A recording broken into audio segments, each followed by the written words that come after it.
Today's Global African will review some of the biggest stories of 2014 in the African world and examine their implications. I'm Bill Fletcher, your host. Stay tuned, and we'll be right back. From the removal of Blaise Compaoré, Burkina Faso's dictator of 29 years, to the outbreak of the deadly Ebola virus in several West African nations, to the street protests in the United States against police brutality, to the re-election of President Dilma Rousseff in Brazil, to the launch of the United Nations Decade for the People of African Descent, and to the historic announcement of the normalization relations between the United States and Cuba, the year 2014 will be remembered by historians as a year of earth-shaking events. In today's program, we'll review, interpret, and contextualize several pivotal events of the past year with two outstanding internationalists and world travelers who are also keen observers and students of the African world. It's a rare moment when you actually have the opportunity to interview two friends and to discuss the major issues of this past year. I have that honor and the opportunity. And here joining me are two great friends and thought leaders. We have actor and activist Danny Glover, and we have James Early, a scholar, member of the board of directors of the Institute for Policy Studies. And I want to thank you both for joining me. Thank you. Thank you. Good to be here. So 2014, actually, I want to start with something in 2015 and then work backwards. The murder in Paris, the murders in Paris that were carried out, and the issue of both the response, the attacks en masse, but also what's going on in Europe. Because when I see what happened in Paris, this horrendous murder, but I also see what's not discussed, which is the North African community that has been marginalized, treated, demonized, et cetera. I want to start there because of the importance of this moment. How do you all look at it? I think this is a horrendous development. Anytime you have this kind of violence, this kind of eruption, what makes it even more horrendous is how do we get a framework on it? And we have such a confused response about the framework. Yes, we uphold the right of freedom of speech, right? But you don't bait a tiger. Right. Or I just read something on the Russian saying, you don't spit into somebody's soul. Right. And so we have this abstract thing that people can say and do anything without a response. And so there's something wrong with that kind of abstraction. The other is we don't want to historicize it. So we had this bloody French killings in Algeria during the revolution, and Madagascar. And so now, as Tom Hayden was saying on a radio program Danny and I were listening to, and he quoted Malcolm X, the chickens are coming home to roost. History does have a way of accumulating and living in the present. And so we have this high moral abstract standard on the one hand, but we don't want to deal with the fact of colonialism, the unemployment among the North African population, the right-wing fascist racist drift in Europe and in Israel. No one talks about how the African immigrant population in Israel is treated. We talk almost as bad in some instances as the Palestinians are treated. So how to get a handle on this and uphold the right of expression on the one hand, and to recognize that people have legitimate grievances on the other, is these mixed messages of arrogance, and the U.S. acting as though our hands are not bloody, or the French acting as though their hands are not bloody, the Africans drowning in the sea and trying to get off the north coast. So I'll stop by saying that we heard on a radio program some Muslims say just before we arrived here that these murders have done more to harm Islam than the cartoons did. And the idea that this just happens out of nowhere, you know, and or it's part of the war. See, what we've done is we've characterized the war on terror, never talking about the war on terror against Vietnamese people and war on terror that was introduced by this country and by the French. Imagine the French were defeated in Dien Bien Phu. Right. They've never forgotten the fact that they were defeated in 1954 in Dien Bien Phu. They were somewhat validated in terms of, because the U.S. extended that war for another 21 years or whatever. But they lost the colony, they lost the war.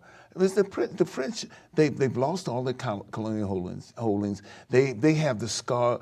They have all these particular internal scars. The Vichy regime, and which collaborated with the Germans, in a sense, and German fascism, in a sense. This is who the French are. For them to be able to kind of, in some sense, hold themselves up to some sort of high ideal is kind of ludicrous in a sense. And this is not. We're not in any way justifying the action itself. It's horrible. But this is horrible action. That's right. And in fact, the fact that most feel that this particular moment, given the far right extension and given the kind of attack on Islamophobia, whatever, all this is going to be increased in some sort of way. So what happens in the interim? What happens in that process? What happens is that for all of a sudden we're in a situation where all those kind of ways, surveillances and all the other kind of things increase, the militarization that has been going on. And this internally in this country and around the world increase, the whole question of borders and immigration, all that becomes intensified in a different kind of way. And these are issues that we were brought up in with the World Social Forum. And those issues 14 years ago now, almost 14 years ago. And this feeds anger and frustration and the crazy people that we have in each of our communities. Take Obama. The racist attacks on the first black president of the United States, about which he will not really reveal to us. Any intelligent person gets angry and upset, and if you're black, you get particularly angry and upset. And if you are bent on some fringe kind of thing, so we're just feeding this kind of eruption. There are many white Americans who seethe at the racism that's directed at the man in the White House. And so then you get these eruptions. And when you have these white fascists in the United States, some in the United States Congress walking around saying that they're David Duke without the baggage, that scares me, that angers me, that makes me want to go into a offensive mode as a part of my defense. And I think people with part of the response, it seems to me, particularly in this matter, is that I believe progressives are actually called upon to speak out very, very clearly and point out the hypocrisy that is contained in Islamophobia. I mean, in other words, the fact that people would begin revenge attacks en masse, right? Were there revenge attacks on Christian churches after Oklahoma City? Right? Were there revenge attacks after the Klan lynched various people, right? Were there revenge? Did anyone draw any conclusions about Christianity based on the KKK, right? And no, in fact, people end up explaining it away or even ignoring the theology. Dishonest. Right? But when it comes to a Muslim, Muslim engages in this. And now, at the same time that this is going on in France, we have a massacre carried out in Nigeria by Boko Haram. Both the same thing. Right? And the issue of Boko Haram was a major issue in 2014. And I'm just curious how you look at that phenomenon of Boko Haram, because it didn't seem like the Nigerian government had a very coherent strategy for addressing this. But let's deal with the history of Boko Haram. First of all, it started out as a nonviolent movement, in a sense, and the government attacked. In fact, its charismatic leader was assassinated. It was a political assassination of the charismatic leader of Boko Haram. But it started as a movement around justice. Basically, the accumulation and dysfunctionalism that has happened within certainly the Nigerian state. It's no mystery to everybody else. It's it's the largest country in Africa in terms of population. And the largest economy now. The largest economy in Africa. It also produces more oil than anyone else in Africa and everything else. And one of the most corrupt areas on the face of, certainly on the continent of Africa, on the planet, in collaboration with big oil companies here and senators and congress people. So this dishonesty, I mean, we are paying a price for that. We get Ferguson and they burn down downtown property and people go ape. over that and condemning it. Right. But now they want to uphold this attack on Islam, and they don't want to hear the moderate, liberal, progressive voices in Islam. And we go back to even Ken Saro-Wiwa, the great poet, man, who was executed, was murdered, But what do you do in a situation where you have this criminal group, Boko Haram, that's carrying out these murders? It's not just even terrorism, but it is terrorism. And you have a level of corruption in the government, as you're describing, ethnic suppression and regional suppression. So what then ends up being the solution? How can Nigeria actually address this? Well, the idea of a failed state is a real reality. Right. It's almost the idea of, Nigeria receives its independence in 1960. It's just a, and it's a very atomized country. Actually. North on Islamic, and then you've got other cultural factors, and you've got all of this corruption going on, and then you've got the complicity of the United Remember, there States. was a bloody war when the Igbos tried the Biafran War. It was a bloody war. Millions of Biafrans were killed. Igbo were killed in the Biafran War. Right. So, in the one sense, the idea of the idea of the state, this Machiavellian concept, of the state is something where we see it failing. And what it is, once it is failed in a way in which it's caused enormous destabilization, mainly that they still function in a colonial construct, and they continue to function there. The raw materials. Could this be, in some sense, the failed state is a precondition for another kind of rape of Africa in a different way, in its raw material. Well, you can see that in looking at Somalia. Yeah. Where the country essentially collapsed in 1991. Yeah. And there's been no international will to speak of to reunify the country. Yeah. Right? They've been quite content, and certainly global capitalism has been very content to have a Somalia that is a country of fiefdoms. Yeah. Right. Essentially a warlord state. And one of my worries is the question of whether Nigeria is headed towards a series of warlord states. Yeah. Yeah.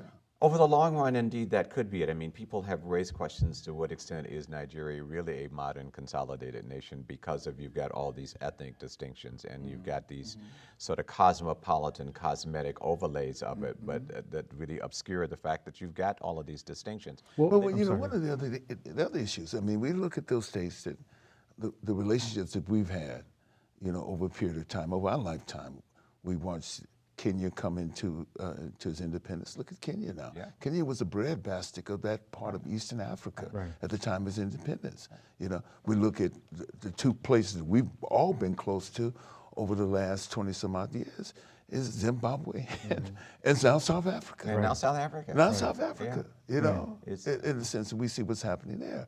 I mean, when at the point at the time of in 1985, 5 years independence, Zimbabwe had tripled the number from 900,000, 3 million kids in school, children in school.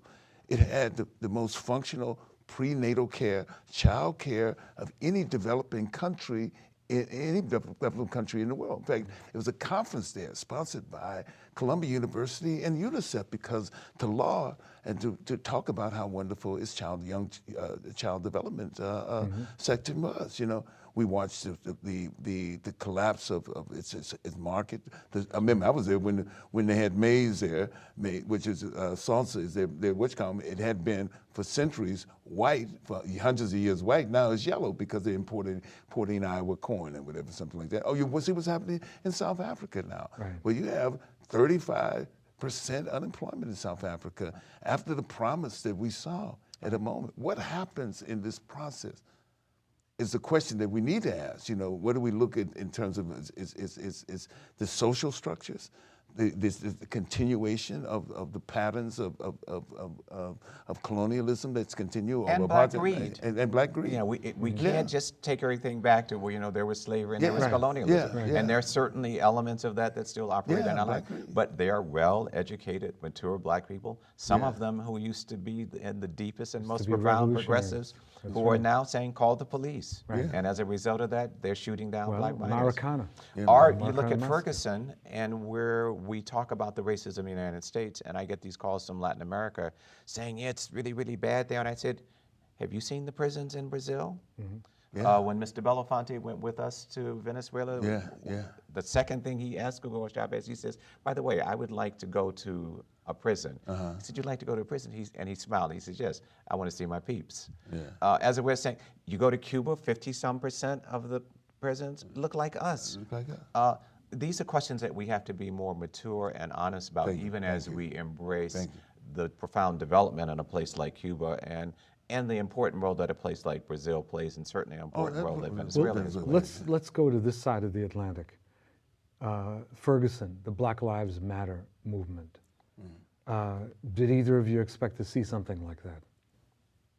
I can't say I did. I mean, I'm not surprised by it. You know what I'm saying? In such a way, because of the patterns of young black men and the death of young blacks there, the police, we harken often back to our own past when we think about the Black Panther Party. We talk about community control of police or whatever, you know, arming themselves against police, you know. And to see that period, in a sense, we never look at our history, we see that period repeat itself in some sort of sense, the continued brutalization of African-American men at a point, you know, and it's been described, you know, so much in so many books, where you have increasing numbers of black men who are incarcerated, you know, who are disenfranchised because of incarceration, who are not able to get jobs, whatever jobs are. So and the economic problems, in a sense, create another kind of tension, in the sense, and the sense of authority that exists, and privilege, and also I think that around that, and being able to be absolute, the absolute law. Yeah, I certainly didn't expect to see it happen, and as I try to do my day-to-day analysis, I begin to ask myself, well, had I paid closer attention to the social base, the cross-cultural, cross-racial social base that gave rise to Barack Obama, maybe we might have been able to extrapolate that if there is another kind of crisis in the society, we would have white people, brown people, cross-class people rallying, working with these young black activists to say enough is enough. Of course, this has been catalyzed by the young black activists. I did not anticipate that we would have the kind of generational leadership divide that is going on. Of course, we were all young black militants with our hearts beating and railing against the older generation. But this is a more mature critique of the older generation. This is not just youth hearts thumping, sort of erratically. There is obviously some of that, but there is a more conscious analytical element on the part of these young black people embedded in these communities who are very conscious and analytical about what's going on. And I would not have anticipated that. And I think it's very instructional to us. How do we find our complementary role to that? And of course, the divide about Oprah and the divide about Al Sharpton that's coming up should be instructive to us, some of us older people, of how do we, because the youth are inviting us in if we want to complement, but they're saying you can't be a substitute for us. But no, I would not have anticipated. Well, one of the things, and talk about that maturity, man. One of the meetings that I was in Ferguson, there were young people who were planning for the next electoral moment, you know, right there, what they needed to do, what they needed on the ground to change those people who supposedly represent them. So there's a process that happened that is not often alluded to, or not given voice to in the mass media. There's a maturity, as James talks about, in terms of that. And yeah, I mean, they booed some of the old leadership off the stage, you know. But and they had the right to do that, you know. And the question becomes is that if NAACP is an impediment, and I'm saying, how do we transform the NAACP? Has to be a question right there. At this particular stage in point, how do we now, in that maturity, look beyond just the anger that is a result of that, just the frustration, historic frustration, and move beyond that, you know? Well, that's actually one of the reasons I thought that some of the attacks on Oprah were actually unfair. That I think that by posing the question of leadership, there's two different ways to hear the question of leadership. One is the leader, right? And then another is leadership, direction, strategy, right? And I think that it would have been useful to have engaged Oprah and engaged other people in this discussion about where is the movement going? What kind of organizational forms do we need? How do we build up and support new leadership? Much in the same way that that discussion needed to happen around the Occupy movement. I totally agree with you. I totally agree with you. And you know, we all have our limitations, and often they're generational limitations. And you know, I don't know Oprah. I don't watch her show. My sense is that Oprah's doing the best she can with where she came from in terms of social activism and what she understood and the icons that she holds up. The most poignant critique that I heard, and because, you know, youth and some old people will say things that we later regret or that don't really take us anywhere. But one of the young people said, you know, what are you talking about? Why don't you invite us on your show to talk about this? And I thought, in there is engagement. Now, the question is, will Oprah and her people take the more mature stance and say, let's have a side discussion with them and say, yes, I said what I said. I either hold on to some of it, I listened, I heard something else, I've changed some of it.